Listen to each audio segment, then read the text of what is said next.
পায়ে হাত রাখা বলি, বিকাল বেলা ঘুমানোর আগে উজু করে 2 মিনিটের জন্য হইল আল্লাহর কাছে মাপ চান। আপনি যদি বলেন মাপ চাইলে কি হবে, তো আমি কোরআন দিতেছি, ইন্নাল্লাহা ইউহিব্বুত তাওয়াবিন। কোরআন তো বলতে পড়তেছি না, ইউহিব্বুত তাওয়াবিন ওয়া ইউহিব্বুল মুতাতাহহিরিন। আল্লাহ নিজে বলতেছে, বান্দা পারিস না, তওবা কর। তাওয়াবিন আগে আনছেন, মুতাতাহহিরিন পরে আনছেন। তুই তওবা করতে দেরি, আমি তোকে পাক করতে দেরি করি। এতটুকু যদি করতে এই মজমায় একজনও নাই, কিন্তু এই পর্যন্ত একজনও হাত উঠায়া বলতে পারবে না, দাড়ি কাঁচা হোক আর পাকা হোক, যুবক হোক আর বৃদ্ধ হোক, যে আমি ঘুমানোর আগে বা সকালে উঠা 5 ওয়াক্ত নামাজের পরে বাদ দিলাম, ফজরের পরে আর এশারের পরে ঘুমানোর আগে আমি আল্লাহকে বইলা ঘুমাইছি, মালিক আসলে তো পারি না কিছু, তুই কোথায়, আমি কোথায়, তোর দয়া কতটুক আর আমার। এই জন্যই তো আল্লাহ বলছেন, রহমতি ইলাইকা নাজেল, আমি 24 ঘন্টা রহমতের বৃষ্টি নাজেল করি। ওয়া মাসিয়াতুকা ইলাইয়া সাঈদ, তুই 24 ঘন্টা আমার দিকে নাফরমানি পাঠাস, তা সত্ত্বেও আমি রহমত পাঠাইতে থাকি। কি করব, তোর সাথে আমার সম্পর্ক হয়ে গেছে, আমি রহমত রহমত পাঠাবো না তো পাঠাবো না কি করে? আমি 24 ঘন্টা রহমত তোর দিকে পাঠাইতে থাকি, কেননা তোর সাথে আমার এক সম্পর্ক হয়ে গেছে, আমি তোর সাথে আবদ্ধ, তোকে আমি পালবো অতদিন পর্যন্ত যতদিন পর্যন্ত তুই সীমানায় পাড়া রাখিস। একজনও এখানে নাই, হাত উঠায় বলতে পারবেন পীরের মুরিদও এখানে আছে। আমি অনেকের চেহারা চিনি, চেহারা বলে পীরের মুরিদ বলেন যে আমি ঘুমানোর আগে উজুর সাথে 2 মিনিট ডেলি এইভাবে তওবা করে ঘুমাইছি, যে মালিক সারাদিন বিরুদ্ধাচারণে কাটছে, ঘুমাইতে চললাম, কাল সকালে যদি উঠাস তাইলে উঠবো, আর যদি না উঠাস তাইলে চির নিদ্রা হয়ে যাবে। বিদায় আমি তোর সাথে সম্পর্ক জুড়া ঘুমাইতে চাইতেছি, তোর সামনে আত্মসমর্পণ করে ঘুমাইতে চাইতেছি, তোর হাতে হাত দিয়া ঘুমাইতে চাইতেছি, সব গুনাহ মাপ চায়া ঘুমাইতে চাইতেছি। এরকম কি একজনও হাত উঠায় বলতে পারবো আমরা যে ঘুমানোর আগে 2 মিনিট আমি তওবা করে ঘুমাই? এই জন্য পায়ে হাত দিয়া বলি, প্রতিদিন জোশে উঠায়েন না, শর্তটাও শোনেন, প্রতিদিন এটার এহতেমাম চাই, এহতেমাম। হ্যাঁ, যে জিনিসের এহতেমাম হয়, আহাব্বুল আমালি ইলাল্লাহি আদওয়ামুহা ওয়া ইন কাল্লা, এহতেমাম যখন হবে তো এটার গুরুত্ব ভিন্ন হবে। এই জন্য শেষমেশ বলতেছি, প্রথম তো 5 ওয়াক্ত নামাজ, আর যদি কিছু নাও পারি ফজরের নামাজের পরে 2 মিনিট হইল নির্জনে বসা আল্লাহর কাছে তওবা করে। এই উম্মতের জন্য আল্লাহ এই মালা দিছেন। আমি যুবকদের পায়ে হাত রাখা বলি, যুবক তোমরাও করো। 60, 30, 35 বছরের যৌবনের পিছনে চিরজীবনের যৌবন হারায় যায়। আমার কথা আজকে বুঝে না আসলো, কালকে বুঝে আসবে ইনশাআল্লাহ। ওই দিন বুঝলে কোনো কাজে দিবে না। সত্য এটাই, ওই দিন তো প্রত্যেক ব্যক্তিও বুঝবে আর চিৎকার দিয়া বলবে, আফসারনা ফারজি'না আমাল সালিহা ইন্না লামুকিনুন। আল্লাহ কপালের চক্ষু দিয়া দেখা ফেলছি, বিশ্বাস ভিতরে বসা গেছে, আর কোনো দিন উল্টা হবে না, পাঠান না। আল্লাহ বলবে কাল্লা, কোনদিন সম্ভব না। এটার ভিতরেই থাকো, কালুক সাউ ফিহা, এইখানেই অবস্থান করো, আর তোমাকে নড়াচড়ার ক্ষমতা দেওয়া হবে না, এইখানেই থাকতে হবে, বাহির তোমাদেরকে করা হবে না, কেননা গেটের তালা সিল গালা হয়ে গেছে। এই জন্য পায়ে হাত রেখা বলি, তওবায় অভ্যস্ত হন। ঘুমানোর আগে উজু করা 2 মিনিট তওবা করেন, যেই ভাষায় পারেন, বাংলায় পারেন বাংলায় বলেন, আরবি কোনো প্রয়োজন না। হায় হায়, আমাদের রব আমাদের জন্য এতটুকু দয়ালু, যেটা আল্লাহর রসুলও বলছেন আর আদম আলাইহিস সালাম বলছেন। জানি না আমার উপরে উম্মতে মুহাম্মাদীকে এত বড় ফজিলত কেন দেওয়া হলো। তো জিজ্ঞাসা করছে কোন ব্যাপারে? কয় গুনাহ করছি, ভুল হয়ে গেছে এক জায়গায়, কবুল হয়েছে আরেক জায়গায়। দূরত্ব কয়েক শত বৎসর, কিন্তু উম্মতে মুহাম্মাদী যেখানে গুনাহ করবে ওই গুনার জায়গার উপরে বৈশা যদি উপর দিকে চায় একটা চিৎকার দেয়, রব্বানা রব্বানা বলে যদি একটা চিৎকার দেয়, রব্বানা, আল্লাহ, হায় আল্লাহ করলাম কি, ও আল্লাহ কি হইল, যদি একটা চিৎকার দেয় তা আল্লাহ জবাব দেয়, আলিমা আবদি আন্না লাহু রাব্বা। আদম আলাইহিস সালাম বলছে চিৎকার দিতে দেরি, আল্লাহ মাফ করতে দেরি করবে না। যদিও মাফ না চায়, শুধু আল্লাহ বইলা চিৎকার দেয়। আর আল্লাহর রাসূলও বলছে তুমি চিৎকার দিতে দেরি, আল্লাহ মাফ করতে দেরি করবে না। তো সাহাবা জিজ্ঞাসা করছে ডেলি কয়বার চলবে এরকম? আল্লাহ রাসূল বলছে ওয়ালাউ ফিল ইয়াউমি ৭০ মাররা, প্রতিদিন ৭০,০০০-এর উপরেও চলবে, ৭০-এর উপরেও চলবে। ৭০ বারের বেশিও যদি তুমি এরকম করো যে গুনাহ হয়ে গেছে আল্লাহ বলছো, আবার হয়ে গেছে আবার আল্লাহ বলে চিৎকার দিছ, আবার হয়ে গেছে আবার আল্লাহ বলে চিৎকার দিছ, তাহলে এরকম যদি ডেলি ৭০ বারের উপরেও হয় তারপর আল্লাহ মাফ করবেন। প্রয়োজনের কারণেই মানুষ ব্যস্ত হয়।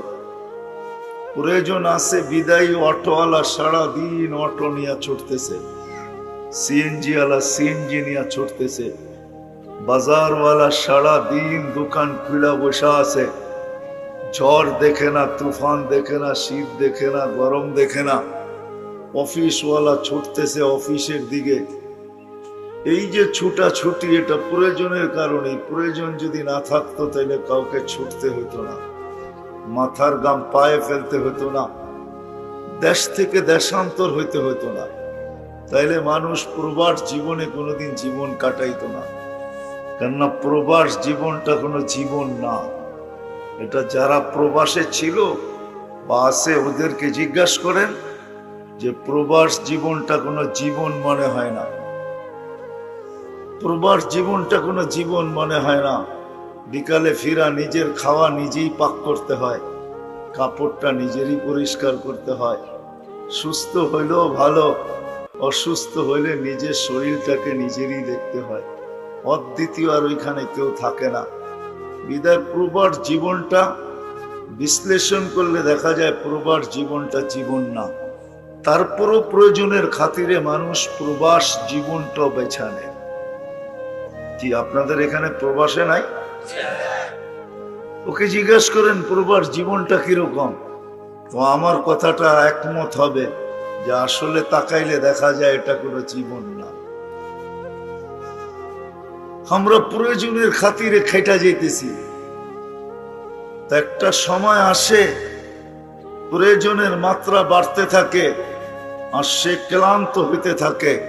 হইতে হইতে হইতে হইতে হইতে একটা পর্ব আসে যে আল্লাহ ডাকে তারপরও আসে না, শুধু মুখ দিয়া বলতে থাকে প্রয়োজনের খাতিরে আমি এতটুকু ব্যস্ত। কেউ কেউ তো বইলেও ফেলে যে মরার সময়ও নাই, মনে হয় ও মরবে না, ওর কাছে মরার সময়ও নাই। সবাই বলে আমি ব্যস্ত। জিজ্ঞাসা করলে ব্যস্ততা কেন, তো বলবে প্রয়োজনের খাতিরে আমি ব্যস্ত। আল্লাহ ডাকে তারপরও আসে না। মনে হয় বুঝাইতে পারি না। কে ডাকে? কয়জন মসজিদে আসে, কয়জন নামাজে দাঁড়ায়? এই মজলিসও আছে যে আশার নামাজ এখনো পড়ে নাই, আজকে রাত্রে পড়বে কিনা এটাও সন্দেহ আছে। জিজ্ঞাসা করলে বলবে ব্যস্ত ছিলাম, ব্যস্ত। অথচ মার পেটে কোনো ব্যস্ততা ছিল না। জমিনে পা রাখতে দেরি, ব্যস্ততা আমাকে ঘিরা ধরতে দেরি করে নাই। দিন যাইতেছিল, ব্যস্ততার মাত্রা বাড়তেছিল। একটা দিন আসলো যে এখন আমি 24 ঘন্টা ব্যস্ত। আল্লাহ ডাকলেও সাড়া দেওয়ার সুযোগ আমার কাছে নাই। অথচ মুসলমান হিসাবে স্বীকার করে যে আমি এক একটা শ্বাসে শ্বাসে আল্লাহর মুহতাজ।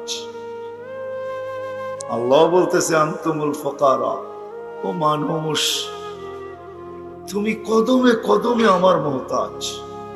শ্বাসে শ্বাসে মুখাপেক্ষী। আমি চালাই বিদায় তোমার শ্বাস চলে। আমি যদি না চালাই তাহলে তুমি টানবে আর কোনোদিন ছাড়তে পারবে না, ছাড়বে আর কোনোদিন টানতে পারবে না।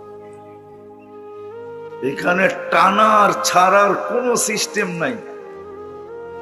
আপনাদের বিজ্ঞানকে জিজ্ঞাসা করেন, এই ভিতরে টানার আর ছাড়ার কোনো সিস্টেম নাই।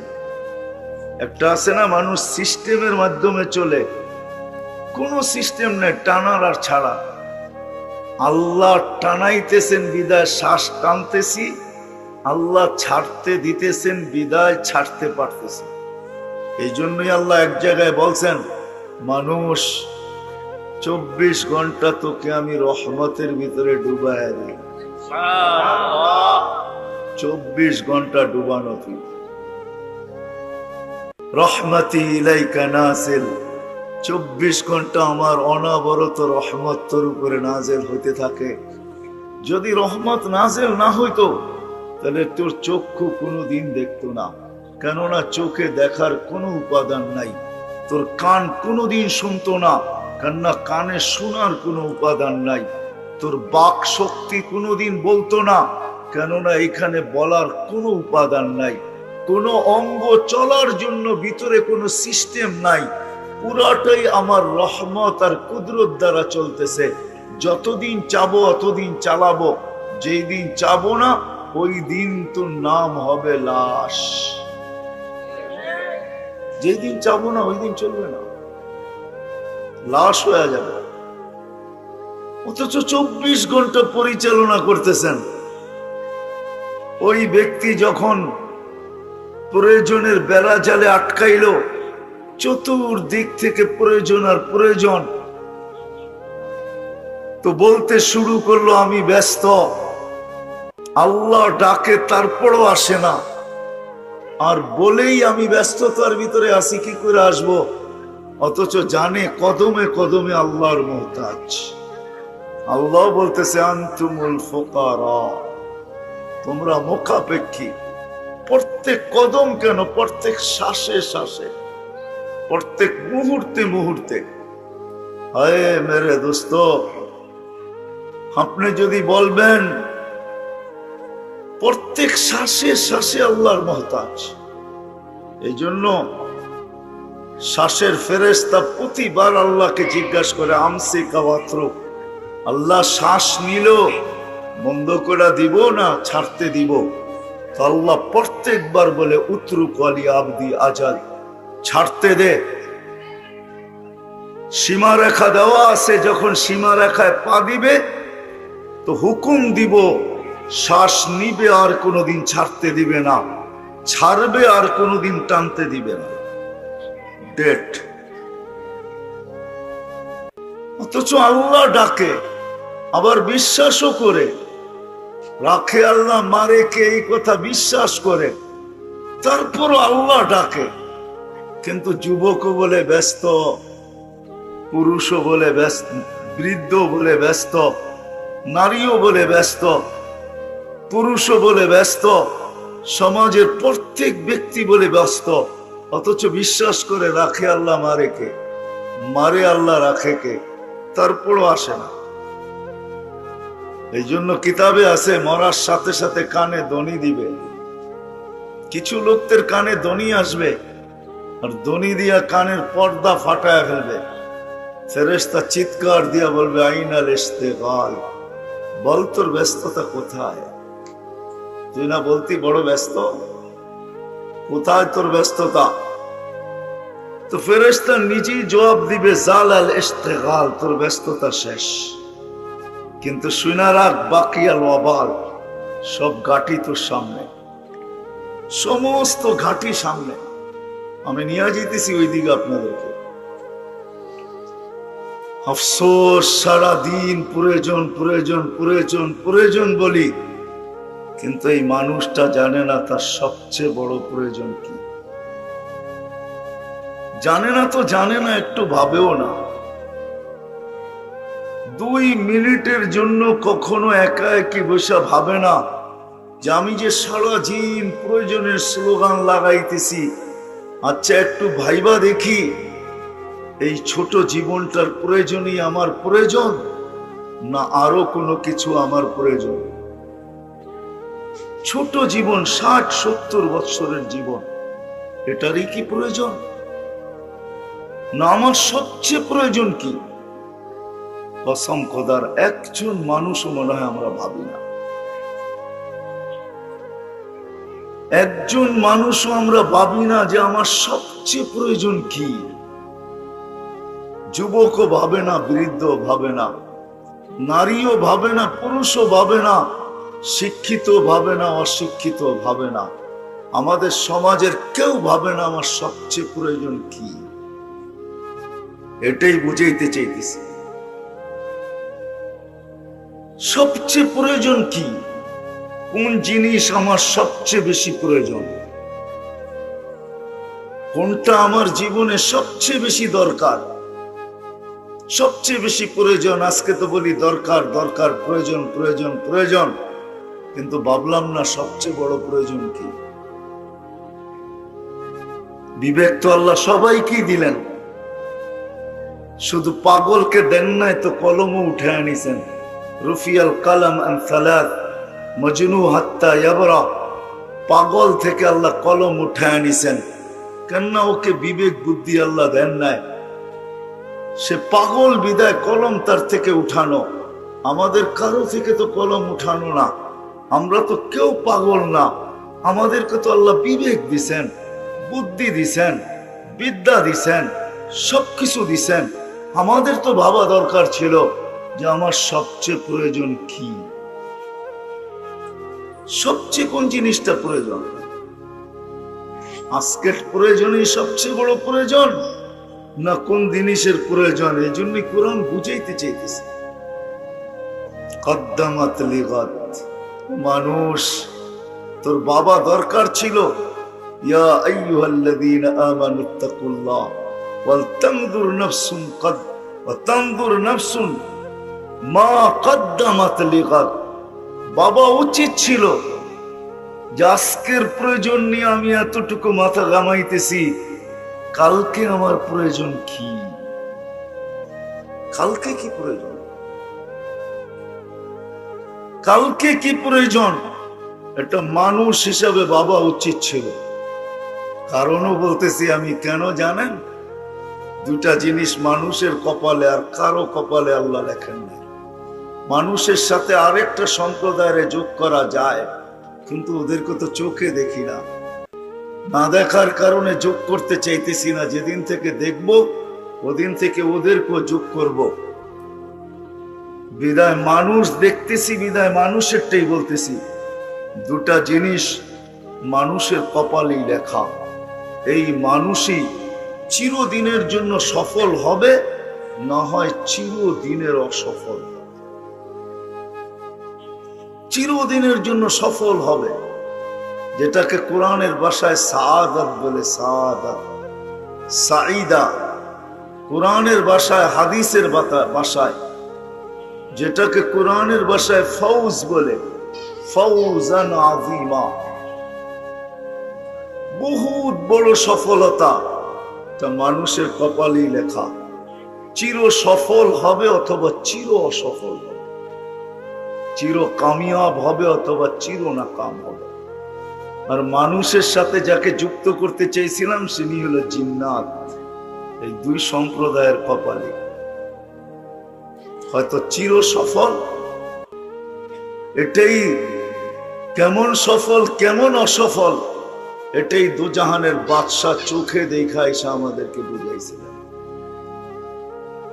দয়ার কান্ডারি নবী উম্মতের জন্য দয়ার ভান্ডার, দয়ালু নবী। কেমন দয়ালু? আল্লাহ রহিম তো নবীও রহিম, আল্লাহ রউফ তো নবীও রউফ। এরকম নবী আইসা আমাদেরকে বুঝাইছে। আল্লাহর রাসূল রউফ ছিলেন, আল্লাহর রাসূল রহিম ছিলেন। এই জন্যই কোরআন বলে হারিসুম বিল মুমিনিনা রাউফুর রহিম। দয়ার ভান্ডার ছিলেন উনি। চোখে দেখা ঈসা আমাদেরকে বলছেন, চোখে দেখা ঈসা। মেরাজের কাহিনী যে শুনেন না আপনারা, মেরাজের কাহিনী এই জন্যই ছিল, কারণ এটাও ছিল যে আপনার উম্মত মনে হয় শোনা কথা বিশ্বাস নাও করতে পারে। কেননা টেকনোলজি সমৃদ্ধ উম্মত হবে, উন্নত জগতের উম্মত হবে, বিজ্ঞান সম্মত এদের জীবন হবে। বিদায় এরা শোনা কথা বিশ্বাস নাও করতে পারে। আর আমি চাই না বন্ধু আপনার উম্মত বিশ্বাস না করুক, আমি চাই এরা যেন বিশ্বাস করুক। বিদায় আপনি উঠা এসা চোখে দেখা যান। আল্লাহর রাসূল দেখে আসছেন সফলতা কি জিনিস, অসফলতা কি জিনিস। দুইটা কিন্তু আমাদের কপালই লেখা। দুনিয়ার জীবন কিন্তু ৬০-৭০ বছর। এই দুনিয়া এককভাবে পাওয়ার কারোর জন্য সুযোগ নাই। হ্যাঁ, মানুষ দৌড়াইতে পারে, কিন্তু এই দুনিয়া এককভাবে কেউ পাবে এটা সম্ভব না। কেননা আল্লাহ দুনিয়ার পিঠে লেখা দিছেন আর দুনিয়া মাকসুম, দুনিয়া বন্টিত। যতজন থাকবে সবার মাঝে বন্টিত হবে, কিন্তু হ্যাঁ এতটুক হইতে পারে কেউ একটু বেশি পাবে, কেউ একটু কম পাবে। যালিকা ফাদলুল্লাহ ইউতি মান ইয়াশা। আল্লাহ কাউকে একটু বেশি দিবেন, কাউকে একটু কম দিবেন, কিন্তু দিবেন। এই দুনিয়া বন্টিত, এককভাবে মালিক হওয়ার কারো কোনো সুযোগ নেই। হৃদয় যেটা বুঝাইতেছিলাম, জানা উচিত যে আমার সবচেয়ে প্রয়োজন কি আর কেন উচিত। আমার জন্য কপালে দুইটা লেখা আছে, আমার জন্য দুইটার যে কোনো একটা। আর এটা আমার ইচ্ছাধীন, এটা আমার ইচ্ছাধীন। আল্লাহ আমাকে ইচ্ছা দিছে আমি দুটার থেকে যেটা যে কোনো একটা নিতে পারি। এই জন্যই কোরআন বোঝায় ফামান শাআ ইউমিন।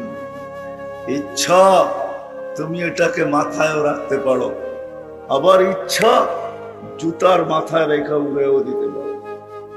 ওমান শাআ ইয়াকফুর। ইচ্ছা তুমি হাত পাইতা নিতেও পারো, আবার তুমি জুতার মাথায় রেখা উড়েও দিতে পারো। যেমন আজকে আমরা, রাগ হয় না, নবী যদিও দয়ার ভান্ডার ছিলেন, উম্মতের এরকম কোন শ্রেণী নাই যে শ্রেণীর জন্য চোখের পানি না জড়াইছে। হায় হায় হায় হায় হায় হায়। যাকে সমগ্র জগতের চাবি দিতে চেয়েছেন আল্লাহ, সমগ্র জগতের ভান্ডারের চাবি, শুধু উম্মতের দিকে তাকায় নেন নাই। ওলামাদেরকে জিজ্ঞাসা করেন, আল্লাহ রসুল বলছে উতিতু মাফাতিহাস সামাওয়াতি ওয়াল আরদ। আল্লাহ আকাশ জমিনের ভান্ডারের চাবি আমাকে দিতে চেয়েছেন, আমি নেই নাই। ৬০-৭০ বছরের জন্য নিয়া করব তো করব কি? ৬০-৭০ বছরের জন্য নেই নাই। বলে নিবেন, বলে চিরদিনের জন্য নিব। আর একা নিয়া করব কি? একা নিয়া কি করব? উম্মতকে সহ নিব। যেদিন নিব ওই দিন উম্মতকে সহ নিব, একা নিব না। এই জন্যই তো কোন এক জায়গায় বলছিলেন, বুঝাইতে চাইতেছেন যে তোমরা ভাবছো আমি সৃষ্টির সর্দার, আল্লাহ জান্নাত দিবে আর আমি দৌড়ায় চলে যাব আর ওইখানে যে আরাম করব। ২৫০০০ মানুষ একটু বুঝতে চেষ্টা করেন, তাহলে আমার কথা বুঝে আসবে। তোমরা ভাবছো আমি সৃষ্টির সর্দার, আল্লাহ আমাকে জান্নাত দিবে আর আমি দৌড়ায় চলে যাব আর ওইখানে যে আরাম করব, তাইলে এই কথা কোনোদিন বলতেন না যে লান আরদা হাত্তা ইয়াকুনা ওয়াহিদ মিন উম্মতি ফিন নার। আমি একজন উম্মত জাহান্নামে থাকা পর্যন্ত আপনার উপরে রাজি হব না। চাই আপনি জান্নাত দেন, চাই নেয়ামত দেন, চাই জামলে তা দেন, আমার উম্মত যতক্ষণ পর্যন্ত একজনও জাহান্নামে থাকবে আমি রাজি হব না। কি বুঝাইতে চেয়েছেন? কি বলছেন? মাকামে মাহমুদে যাবেন, আল্লাহ বসাইতে পারবেন না। কোরআন বলে ফাতাহাজ্জাত বিহি নাফিলাতাল লাক আসা আইয়াব আসাকা রাব্বুকা মাকামাম মাহমুদা। আপনার জন্য একটা চেয়ার আমার পাশে রাখা আছে, যেটাকে মাকামে মাহমুদ বলে। প্রশংসার যে সিংহাসন আমি আপনার জন্য বসাইছি, ওই সিংহাসনে আপনি বসবেন আর প্রশংসা করবেন। আল্লাহর রাসূল ওই সিংহাসনের কাছে যাবেন বটে, কিন্তু হাত রাখবেন, বসবেন না। আল্লাহ জিজ্ঞাসা করছে কেন বসেন না? বলে বসলে উম্মতের জন্য 3 জায়গায় ছুটবে কে? উম্মত পিপাসিত হবে, যে পানি কে পান করাবে? উম্মতের হিসাব কিতাবের সময় যদি পাল্লা সামনে না ঝুঁকে, তো হাত দিয়া দোয়া করে কে ঝুঁকায় দিবে? উম্মত যদি পুলসেরাতে ফাঁসা যায়, তো দুরুদের গাট্টি দিয়া কে পার করাবে? আমি যদি বসা যাই, তো এই 3 জায়গায় পার করাবে কে? কিন্তু লানত আমাদের জিন্দেগির উপরে এতভাবে বুঝায় ওলামায়ে কেরাম, কিন্তু উম্মত বসতে চায় না। উম্মত তো নিশায়, 60-70 বছরের নিশা। অতারান্নাসা সুকারা, প্রত্যেক মানুষকে যেন নিশার ভিতরে দেখা যায়। 60-70 বছর না, ও যুবক, তোর যৌবন থাকবে তো থাকবে কতদিন? বল, কতদিন থাকবে বলেন? আরে বলেন না, যৌবন কতদিন থাকে? কতদিন? 15 বছর বয়স থেকে নিয়ে কয় বছর পর্যন্ত থাকে? 50 পর্যন্ত। হ্যাঁ কি না 85ই মানেন? 15 থেকে 50 কয়দিন রইল যৌবন?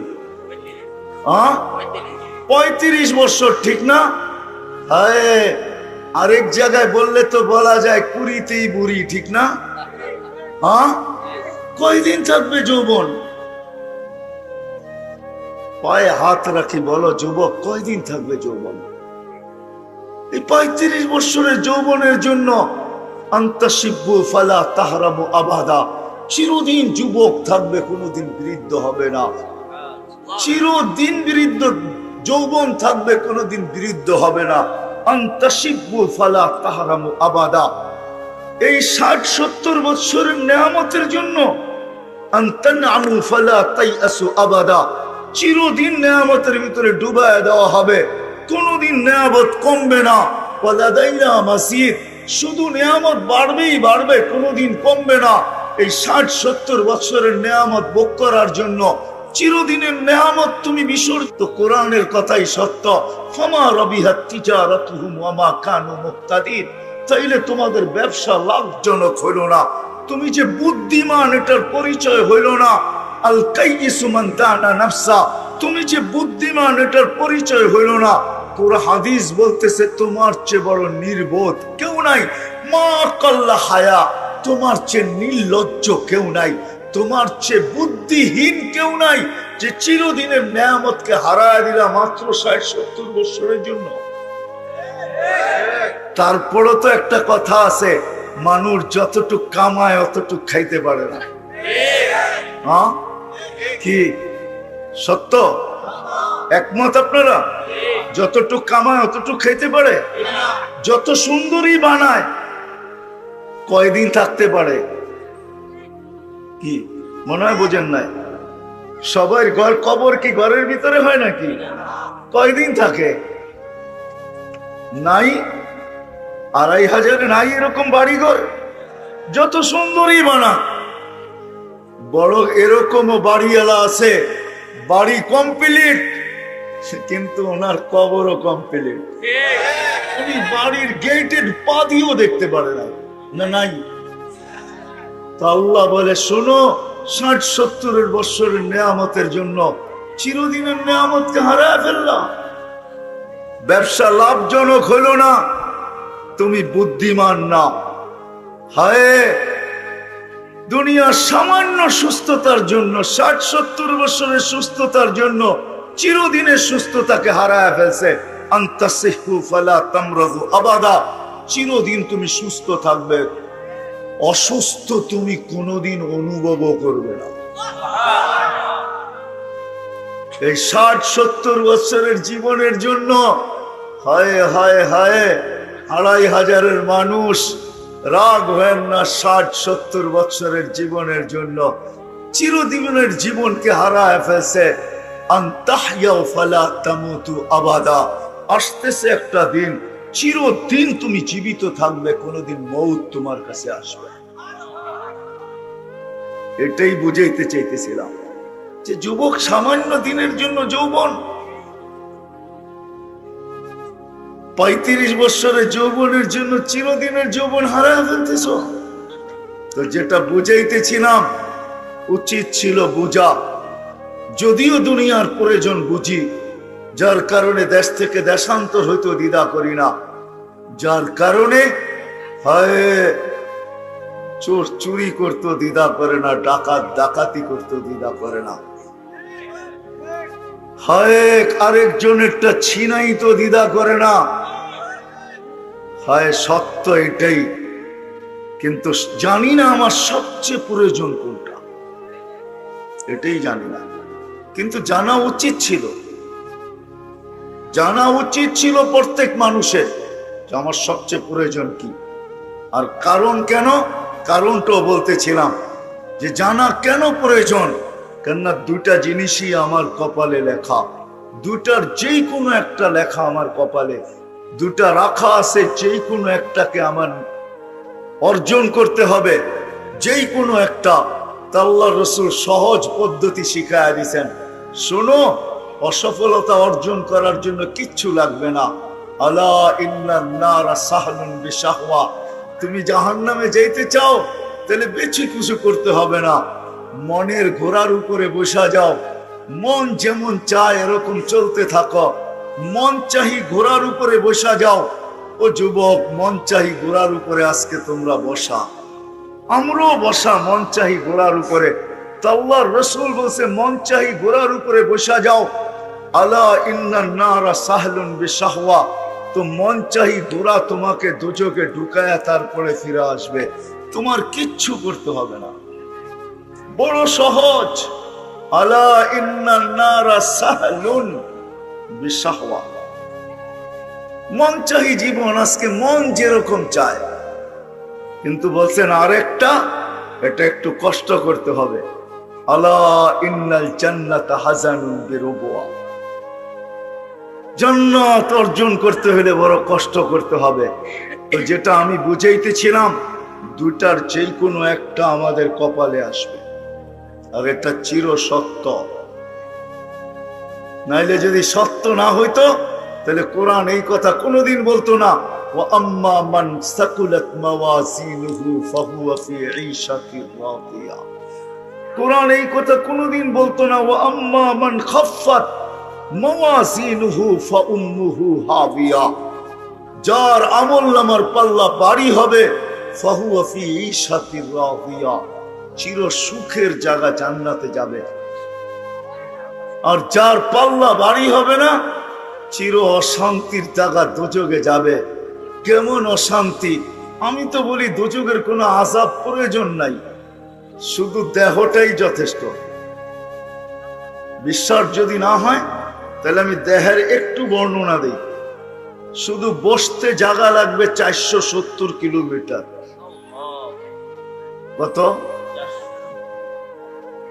যার বসতে জায়গা লাগবে 470 কিলোমিটার, পিছনের অংশটা, কোমরের নিচের অংশটা এতটুকু বড় হবে যে 470 কিলোমিটার লাগবে বসতে। এই দেহটা উঠাবে তো উঠাবে কি করে? একটা দাঁত হবে 10 কিলোমিটার চওড়া, উপরের মাড়িটা হবে 160 কিলোমিটার, নিচেরটা হবে 160 কিলোমিটার। যে চেহারাটায় ফিট হবে ওই চেহারাটা কেমন হবে একটু ভাবেন না? দেখেন তো, না আপনাদেরকে নিয়ে যেতে পারলে দেখাইতে পারতাম। আমি দেখে আসছি, আপনারাও যদি চাইতেন একটু ভালো হতো। এই জন্যই তাবলীগালারা বলে বিদেশ সফর করো। সফর করলে দেখা যায় ইয়ামানে ওই পাহাড় রাখা আছে, যেটাকে আল্লাহ রসুল বলছেন এক এক জাহান্নামীর এক একটা ডান হবে ইয়ামানের পাহাড় বায়জার সমান, জাবালে বায়জা। ওই পাহাড় না দেখলে বোঝা যাবে না যে ওই পাহাড় কত লম্বা, কত মোটা। ওই পাহাড়ের সমান এক একটা রান হবে, কোনো শাস্তির দরকার হয় না। মাঝে মাঝে কিছু মোটা মানুষ আছে, আমাদের দেশেও পাওয়া যায়, অতিরিক্ত মোটা যখন হয়ে যায় তো 2 কদম না দিয়ে হাফাইতে থাকে, ঠিক না? কষ্ট না আরাম? হ্যাঁ, অনেক আরাম, ঠিক না? হ্যাঁ, কষ্ট। শীত আসলো বেশি লাগে, গরম আসলো। আবার মোটা হওয়ার কারণে শরীরের বিভিন্ন জায়গায় ফাটলও ধরে, ঠিক না? ঠিক মতো নিজেকে পরিষ্কারও করতে পারে না, ঠিক না? হ্যাঁ, বেশি মোটা, পেট এতটুকু আগে চলে গেছে, হাতের থেকে পেট আগে চলে গেছে। এখন হাত ছোট হয়ে গেছে, পেট বড় হয়ে গেছে, তো হাত জায়গা মতে যাবে তো যাবে কি করে? ওরকম পরিষ্কারও হইতে পারে না। পরিষ্কার হইতে হইল মনে হয় ব্রাশের প্রয়োজন হয়, জানি না এরকম ব্রাশ তৈরি হয়েছে কিনা, বুঝাইতে মনে হয় পারি নাই। রাগ হয়ে গেলেন? রাগ হয়ে না, ক্রিটিসাইজ করতেছি না, বুঝাইতে চাইতেছি। শরীরগুলা ফাটবে, রক্ত আর পুজ জমা হবে। আল্লাহর রসুল বসে দুনিয়ার যেই কোনো শিপ ওটার ভিতরে তুমি চালাইতে পারবে, কোথাও ঠেকবে না, কোথাও বাঁচবে না। শুধু দেহটাই যদি হইতো। কোন সিলেটি লোক বলছিল, বড় ভালো লাগছে সিলেটি কথাটা, কবরে যদি কুস্তা আজাব নাই হইতো, কোনো আজাবই যদি কবরে না হয়, দিয়া দেওয়ার পরে যদি রুটা শুধু ফেরত দিয়া দেয়, আর আমরা জানি আমরা কবরকে কতটুকু সংকীর্ণময়, কতটুকু অন্ধকার করে লাশটাকে রেখা আসি। বলছে কুস্তা আজাব যদি নাই হইতো, শুধু রুটাই ফিরাইয়া দিয়ে আল্লাহ বলতো এই অবস্থায় কিয়ামত পর্যন্ত বসা থাক, তাইলে কেমন হইতো একটু ভাবেন না? কখনো কি ভাবছেন কেমন হতো? কোন আযাবের দরকার ছিল না। কি আমরা কি কবর প্রশস্ত রেখে আসি? কয়েক মাইল পর্যন্ত কতটুকু সংকীর্ণ করি? বুগলি কবর যেটা বলে, ওটা তো লাশটা ভিতরে ঢুকায় দিয়ে তারপরে দাঁড়া করায় বাঁশ দেয়, তারপরে পুরোটা মাটি দিয়ে ভরা দেয়, ঠিক না? ওইখানে যদি আল্লাহ রুটা পাঠায় দেয় আর বলে এই অবস্থায় কিয়ামত পর্যন্ত বসে থাক, কোনো আযাব নাই তোর, এটাই তোর আযাব। হয় সিলেটি লোকটার কথা বড়ই সত্য, সাদা সিধা মানুষ, ঠিকই বলছেন যে কবরে যদি কুস্তা আযাব নাই হতো, কোনো আযাব যদি না হতো, আমিও বলি দোজখে যদি কোনো আযাব নাও হয়, তাহলে শরীরটাই যথেষ্ট, শরীরটাই যথেষ্ট। বাস্তব সত্য এটাই।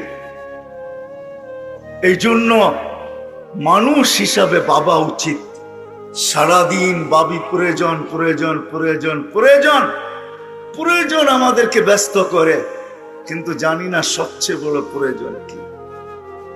এতটুকু ব্যস্ত যে আল্লাহ ডাকে তারপরও আসে, কুদরতি পাও বিছায়া ডাকে, আমাকে পুত পবিত্র করার জন্য ডাকে। পুবত্ব পবিত্র করার জন্য যদি না ডাকতেন তো আল্লাহর রসুল কোনোদিন আমাদেরকে এইভাবে বুঝাইতেন না, গাছের ডাল ধরে কোনোদিন নাড়া দিয়া বুঝাইতেন না যে সমস্ত পাতাগুলা ঝরা গেল। বলছে এরকম কেন করলাম উসমান, বলো কেন করলাম? বলে তা তো জানি না। বলে উম্মত যখন নামাজ পড়বে, নাড়া দেওয়ার কারণে শীতের গাছের পাতাগুলা যেরকম ঝরা গেল, পাতা শূন্য হলো, আমার উম্মত যখন নামাজ পড়বে এরকম গুনাহ শূন্য হবে। যদিও কেউ কেউ বলে আপনি এটা পাইলেন কই? আমি এইখান থেকেই পাইছি, এটাই সত্য।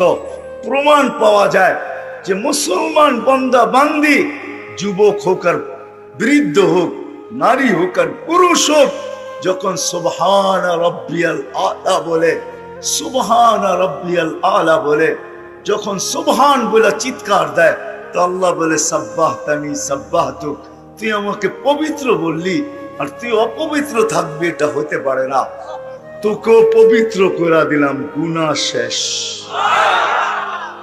যে আল্লাহ কুদরতি পাও বিছিয়ে ডাকে। আমি তো সব জায়গায় বলি, সেই উম্মতের নবীর সাথে, আমাদের নবীজির সাথে আল্লাহ কথা বলছেন, কিন্তু পাশে বসায়। আরো নবীদের সাথে কথা বলছেন, কিন্তু জমিনে রাইখা পর্দার এই পার আর ওই পার। বলছে বন্ধু আপনার সাথে কথা বলতে মনে চায়, কিন্তু জমিনে রাইখা না, তাইলে আর বন্ধুত্বের পরিচয় হইল তো হইল কি? আপনাকে পর্দার এই পারে ওই পারে না, আপনি উঠা আসেন কাবা কাউসাইনি আও আদনা ফাদানা ফাতাদাল্লা ফাওহা ইলা আবদিহি মা আওহা, আসেন আমার পাশে বসেন, আপনি বলবেন আমি শুনবো, আমি বলবো আপনি শুনবেন, কোনো পর্দা থাকবে না। আপনার আর আমার মাঝে যেরকম পর্দা থাকবে না, আপনার উম্মত যখন কথা বলবে তখন আর কোনো পর্দা থাকবে না। এই জন্যই আল্লাহ রাসূল এসে বলছিলেন আসসালাতু মিরাজুল মুমিনিন, নামাজ মুসলমানের মেরাজ। এই জন্যই হাদিস খুঁজলে পাওয়া যায়, ইদা সাজাদাল আবদ, বান্দা যখন সিজদায় যায়, তো আল্লাহ ফেরেশতাদেরকে বলে ইরফা হিজাব বাইনি ওয়া বাইনা আবদি, সরা বান্দা বান্দির মধ্যখানের পর্দা। বলবে কেন? বলে ইদান ইউনাজি আবদি, বান্দা বান্দি আমার সাথে কথা বলবে, আর পর্দার এই পারের ওই পারের কথা যদিও আমি বলছি, কিন্তু অন্যের সাথে, বন্ধুর উম্মতের সাথে পর্দার এই পারে ওই পারে কথা বলে মজা হবে না। বিদা সরা পর্দা, পর্দা ছাড়া উম্মত কথা বলবে, বন্ধুর উম্মত কথা বলবে যাতে মজা হয়। আল্লাহ ডাকে, তারপরও ব্যস্ত বইলে আসেন, অথচ স্বীকারও করে আমি শ্বাসে শ্বাসে আল্লাহর মুহতাজ, অথচ গানও বানায় 1 মিনিটের নাই ভরসা। নিজের চোখে দেখলো সত্যায়িত, আল্লাহ যে লেখলো যে গাইলো তার উপরে হইল, অন্য কারো উপরে হইলো কি হইল না ওটা আমার বিষয় না। যে লেখছে যে গাইছে তার উপরে ফিরোজ শাহী এই গান লেখছে। ফিরোজ শাহী এই গান গায়া বাংলাদেশের স্টেজ মাতাল করছে, আর গাজীপুরের স্টেজে তার উপরে সত্যায়িত করছে। না হয় না? যুবকরা কি কয়? হয় না সত্যায়িত? হ্যাঁ, যখন বিশ্বাস করি 1 মিনিটের নাই ভরসা, তাহলে আল্লাহ ডাকলে কেন আসে না? 99 পদের মালিক আল্লাহ, শ্বাসে শ্বাসে যার মুহতাজ আমি। এই জন্যই তো আল্লাহ দেখায় মাঝে মাঝে, দেখুন তো মানুষটা দৃষ্টি শক্তিওয়ালা মানুষটা হঠাৎ দৃষ্টি হারায় ফেলে, সারা দুনিয়া দেখে অন্ধকার। দৃষ্টি শক্তি ছিল, এখন দৃষ্টি নাই। আছে এরকম প্রমাণ না নাই? হ্যাঁ, 2-4টা বললে আপনারও চিনবেন। 2-4টা আমি বলতে পারি যাদেরকে আপনারও 2500-এর মানুষও চিনবেন, বেশি দূরের না। আপনাদের এখানে অধিকাংশ শিক্ষিত সমাজ বুঝবে, চিনবে, অধিকাংশ নেতারাও চিনবে। নাম বলবো না, এরকম একজন না 1 ডজন দেখানো যায়। দেখতে ছিল, হঠাৎ দেখে না। দুনিয়াও খুঁজে পায় না, কেন দেখে না? আমার কাছে এটার জবাব আছে। একটু আগে আমি বলছিলাম যে আমি দেখি না, আল্লাহর রহমতের কানেকশন আছে, এই জন্য দেখতেছি। ওই কানেকশনটা ডিসকানেক্ট হয়ে গেছে, এখন আর দেখে না। দুনিয়া খুঁজতেছে, কেন দেখে না? খুঁজতে খুঁজতে খুঁজতে খুঁজতে খুঁজতে হায় কয়টা দেখবে, কয়টা দেখবে? চক্ষু যখন দেখে তো 13 কোটি ক্যামেরা দিয়া দেখে। কয়টা তালাশ করবেন কোন কোনটার তার ছুটে গেছে? এক চোখে 13 কোটি ক্যামেরা। যখন দেখে তো 13 কোটি ক্যামেরা দিয়া দেখে। একটা বন্ধ করে আরেকটা দিয়া দেখেন তো আপনি 13 কোটি ক্যামেরা দিয়া দেখতেছেন। 2 চোখ যখন একবারে দেখে তো 26 কোটি ক্যামেরা দিয়া দেখে। এই জন্য মাঝে মাঝে দেখা যায় বলতে বলতে এক সময় বাক শক্তি হারায় ফেলে, আর বলতে পারে না। জীবিত তো আছে বটে, সচ্ছল তো আছে বটে, চলমান তো আছে বটে, কাজকাম করে তো বটে, কিন্তু মুখ দিয়ে আর উচ্চারণ করতে পারে না। আসলে দুনিয়া তালাশ করতেছে, কেন বলে না? একটা উক্তি দিয়া দেয়, আপনার এটা হয়েছে সেটা হয়েছে, সোজা কথা তো বিজ্ঞান বলতে চায় না।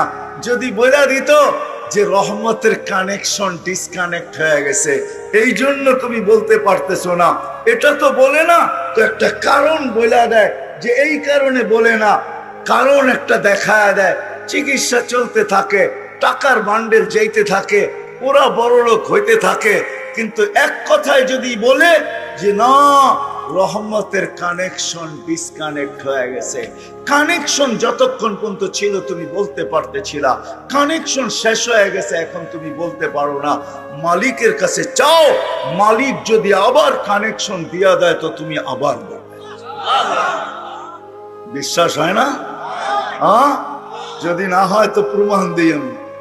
এইখানে বলার কোনো উপাদান নেই, বিজ্ঞান তালাশ করে দেখছে। যদি থাকতো এতদিনে আর্টিফিশিয়াল বাক শক্তি তৈরি হইতো, আর মোটা মোটা অঙ্কে বিক্রি হইতো দুনিয়াতে বোবাত্ম দূর করার জন্য।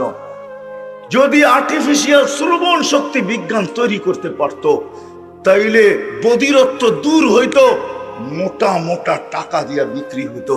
যদি অন্ধত্ব দূর করতে আর্টিফিশিয়াল চক্ষু বানাইতে পারতো, তাহলে অন্ধত্ব দুনিয়ার থেকে দূর হয়ে যেত। কেননা এইখানে দেখার কোনো উপাদানই নাই, এইখানে শোনার কোনো উপাদানই নাই, এইখানে বলার কোনো উপাদানই নাই। আমি আপনাদেরকে কুদরত দেখাইতেছি, রহমত দেখাইতেছি, যার কারণে সম্ভব। দুনিয়ার কোনো বিদ্যায় আমাকে আজ পর্যন্ত কোনো ডাক্তারি বিদ্যায় দেখাইতে পারবে না যে প্রতিদিন কোনো মানুষের একাধিকবার ডায়ালিসিস সম্ভব। দুনিয়ার কোনো ডাক্তারি বিদ্যাতে নাই, ডাক্তারি সায়েন্সে এই কোনো লেখাই নাই, এরকম কোনো পৃষ্ঠাই নাই, এরকম কোনো উক্তিই নাই, এরকম কোনো থিওরি নাই। এখন পর্যন্ত কোনো শিক্ষা আসে না যে ডেলি একবারের বেশি 2 বার ডায়ালিসিস করা যায়। ও যুবক, তোমরা সারা দিন নেট ঘাঁটতে থাকো, বলো তোমাদের যদি নেটে সংযোগ থাকে এখনই একটু সার্চ দিয়া দেখো যে একবারের বেশি ডেলি 2 বার ডায়ালিসিস করা যায় কিনা। কি যায়? যাই না বলতেছেন না? না যাই না? যারা জানেন ওরা বলেন। একবারের বেশি 2 বার ডায়ালিসিস ইম্পসিবল, সম্ভব না। ডেলি একবারও করা যাবে না, 7 দিন টানা ডায়ালিসিস হবে না। একদিন বাদ দিয়া হবে, সপ্তাহে 4 দিন বা 3 দিন, এর বেশি ডায়ালিসিস করা যাবে না। হায়, যদি রহমত আর কুদরতের খেল না হইতো, তাহলে বিজ্ঞান বলতেছে একাধিকবার ডেলি করা সম্ভব না। আর আমার আল্লাহ আমাদের এই সুস্থ শরীরে ডেলি 36 বার ডায়ালিসিস করে। কতবার? কুদরত ডেলি 36 বার আমাদের শরীরে ডায়ালিসিস করেন। যার ডায়ালিসিস করে ওই জিজ্ঞেস করেন ডায়ালিসিসের কষ্ট কি। 2টা ক্যানোলা লাগাইতে হয়, 2টা এখানে গলার ভিতরে, একটা দিয়ে রক্ত বাহির করে মেশিনে রিফাইন করে, আরেকটা দিয়ে আবার ঢুকায়। যেটা দিয়ে বাহির করে ওটা দিয়ে ঢুকাইতে পারে না, ওটা শুধু বাহির হবে, আরেকটা দিয়ে ঢুকবে যায়। ওরে জিজ্ঞেস করেন কষ্ট কিরকম হয়, আর আমরা জানি না। হায় যুবক, তারপরও তুমি আল্লাহকে চিনলা।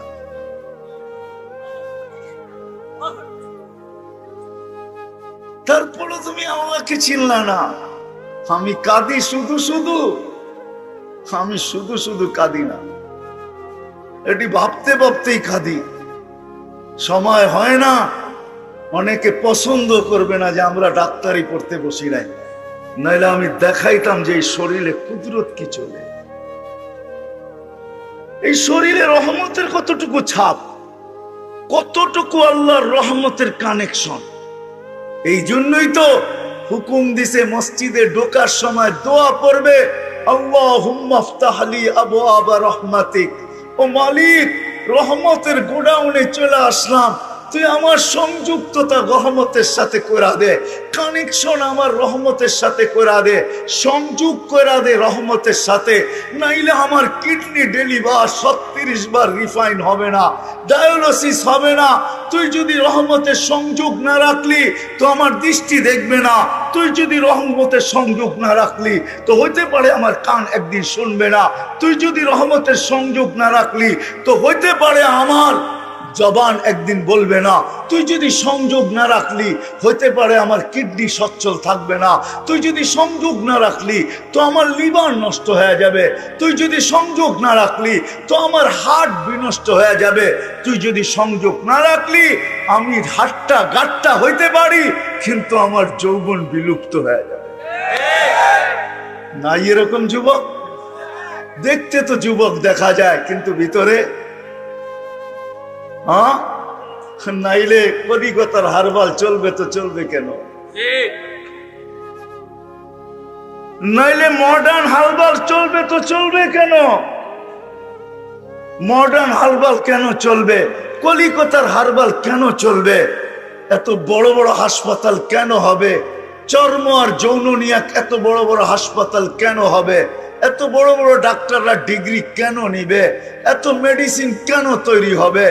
বোঝা গেল এই জন্যই মসজিদে আসার ডাক, আহ্বান ছিল, আস আমার রহমতের সাথে তুই সংযুক্ত হ।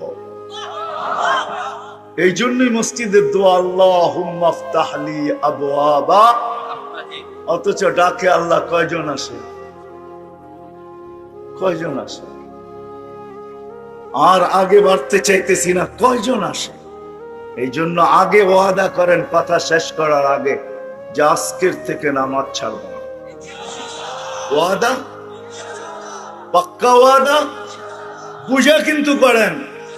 আমি যুবকদেরকেও বলতেছি পূজা করো, নাইলে আমি কিতাব থেকে তোমাদেরকে শুনাইতেছি। যদি না করলা তাহলে দুটা শাস্তি দুনিয়াতে তোমাকে আল্লাহ দিবে, এটা লেখা রাখো। কয়টা?